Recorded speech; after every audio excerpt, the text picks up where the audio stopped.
Salut les investisseurs, dans cette vidéo, on va analyser ensemble le dossier BP British Petroleum. Abonnez-vous à la chaîne si ce n'est pas déjà fait. On commence tout de suite avec le cours de l'action. Donc c'est un cours de l'action qui a fortement rebondi depuis 2020.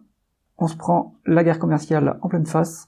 Du coup, ça décroche depuis quelques jours de cotation. On est on est loin des plus hauts. Donc est-ce que c'est le moment de s'intéresser à cette action? On rappelle qu'il est un acteur de l'énergie verticalement intégré. On est sur une décroissance en médiane de moins 11,5% sur 10 ans.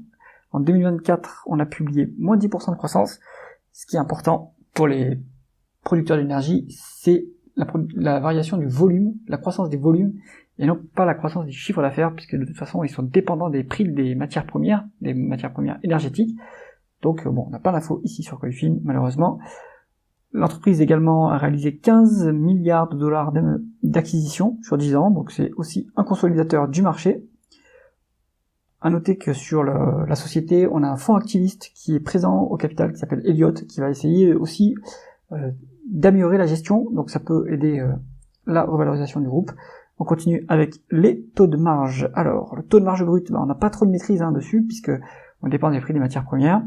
On est à 25%. On est loin du taux de marge brute médian, qui est à 18%, donc ça c'est pas mal. On est sur un taux de marge d'EBITDA, donc il n'y a pas de miracle, il suit cette variation. Pareil pour le taux de marge net. On a été pas loin de faire une perte en 2024, on était à 0,2% de taux de marge net.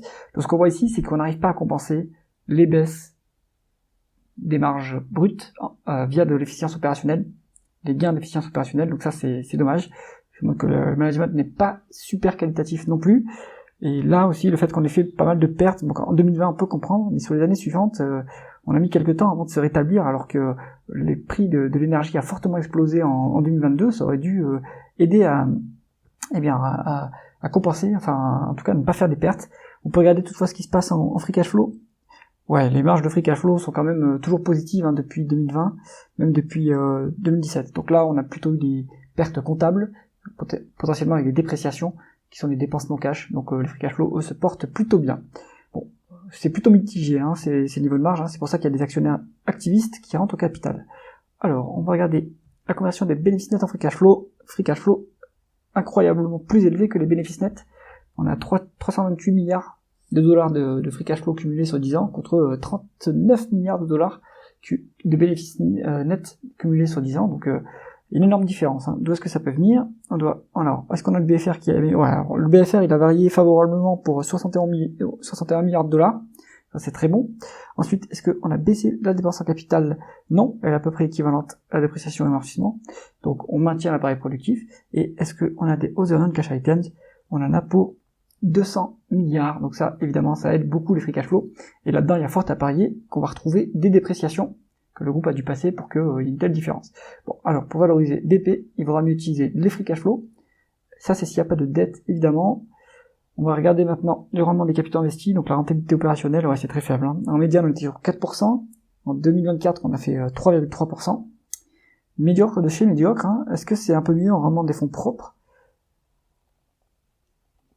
On va regarder ça. On y trouve sur un rendement des fonds propres de 1,5%, c'est encore pire.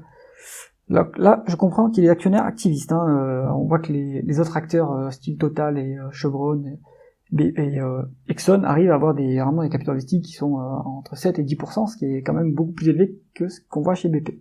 Donc pas très rassurant. Ensuite, la dette nette. Bon, la dette nette est pas trop élevée, elle est à une fois l'EBITDA, donc ça c'est pas trop dangereux. 3 fois à peu près, un peu plus, entre 2,5 et 3 fois en termes de free cash flow. Donc il n'y a pas trop de problème sur la dette.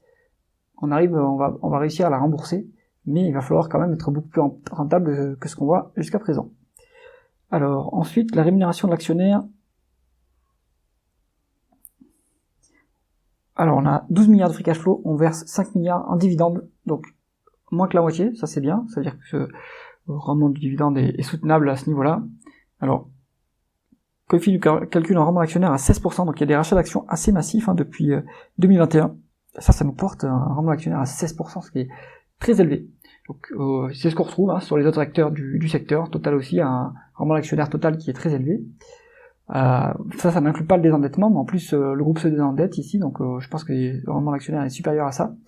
Donc bon, au moins ça permet de bien patienter tranquillement sur ce dossier. Ensuite, la valorisation, on se met en VE sur EBITDA pour prendre en compte la dette. Alors, en médiane, on a 5,2, ce qui est quand même assez bas, hein, mais ça c'est la norme dans le secteur en Europe. On est sur 3,9 actuellement, donc lourd de décote, hein, plus de 20% de décote. Donc là, on est sur une marge de sécurité assez importante. Conclusion du dossier BP, c'est plutôt un dossier situation spéciale, avec des actionnaires activistes.